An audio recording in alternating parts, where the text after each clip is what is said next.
رسول اللہ صلی اللہ علیہ وآلہ وسلم نے ارشاد فرمایا، ہمارے اور کافروں کے درمیان فرق نماز ہے، جس نے نماز چھوڑ دی اس نے کفر کیا۔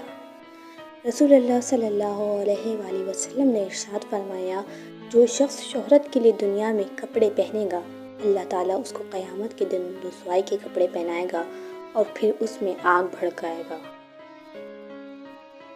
رسول اللہ صلی اللہ علیہ وآلہ وسلم نے فرمایا کہ اللہ تعالیٰ ماں باپ کو ستانے والے کو موت سے پہلے زندگی ہی میں سزا دیتا ہے۔ رسول اللہ صلی اللہ علیہ وآلہ وسلم نے فرمایا، سوار پیدل کو سلام کرے، چلنے والا بیٹھے ہوئے کو سلام کرے اور کم لوگ زیادہ لوگوں کو سلام کریں۔ جنت الفردوس کا درجہ۔ رسول اللہ صلی اللہ علیہ وآلہ وسلم نے فرمایا، جب تم اللہ سے سوال کرو تو جنت الفردوس کا سوال کیا کرو، کیونکہ وہ جنت کا سب سے افضل اور بلند درجہ اور اس کے اوپر رحمان کا عرش ہے اور اسی سے جنت کی نہریں نکلتی ہیں۔ رسول اللہ صلی اللہ علیہ وآلہ وسلم نے فرمایا، انسان کا ہر حصہ زمین کھا جاتی ہے سوائے ریڑھ کی ہڈی کے، اسی سے وہ پیدا ہوا ہے اور اسی سے دوبارہ زندہ کیا جائے گا۔ رسول اللہ صلی اللہ علیہ وآلہ وسلم نے ارشاد فرمایا کہ اپنے بیوی بچوں کے ساتھ بیٹھنا مسجد میں اعتکاف میں بیٹھنے سے زیادہ محبوب اور پسندیدہ ہے۔ حدیث نبی صلی اللہ علیہ وآلہ وسلم، جس گھر کے دروازے رشتہ داروں کے لیے بند اور جس گھر میں رات دیر تک جاگنے اور صبح دیر سے اٹھنے کا رواج ہو جائے، وہاں رزق کی تنگی اور بے برکتی کو کوئی نہیں روک سکتا۔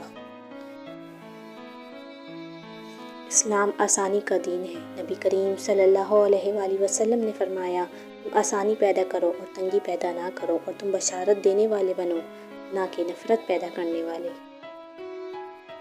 نبی مہربان صلی اللہ علیہ وآلہ وسلم نے ارشاد فرمایا، جو اللہ پر ایمان رکھتا ہے اس کے بدن سے روح یوں نکالی جاتی ہے جیسے آٹے سے بال، اور کافر کی روح ایسے نکالی جاتی ہے جیسے ریشم یا مخمل کا کپڑا کانٹے دار جھاڑی پر رکھ کر اس کو کھینچا جائے۔ رسول اللہ صلی اللہ علیہ وآلہ وسلم نے فرمایا، میری امت کے تمام لوگوں کے گناہ اللہ تعالیٰ بخش دے گا، سوائے ان لوگوں کے جو گناہ کر کے لوگوں کو فخر سے بتائیں کہ ہم نے یہ گناہ کیا ہے۔ اللہ تعالیٰ کس سے محبت کرتا ہے؟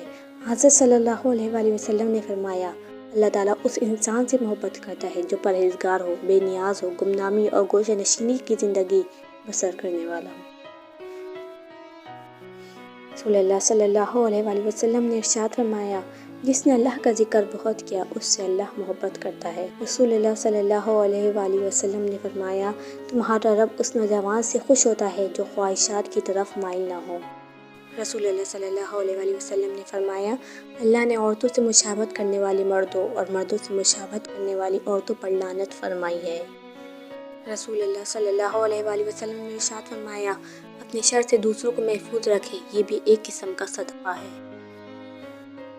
رسول اللہ صلی اللہ علیہ وآلہ وسلم نے ارشاد فرمایا، قرآن پڑھا کرو کیونکہ قیامت کے دن یہ اپنے پڑھنے والوں کے حق میں سفارشی بن کر آئے گا۔ حضرت صلی اللہ علیہ وآلہ وسلم نے فرمایا، لوگوں پر آسانی کرو، سختی نہ کرو اور خوشی کی بات سناؤ، نفرت نہ دلاؤ۔ رسول اللہ صلی اللہ علیہ وآلہ وسلم نے ارشاد فرمایا، رشتہ داری کاٹنے والا جنت میں نہیں جا سکتا۔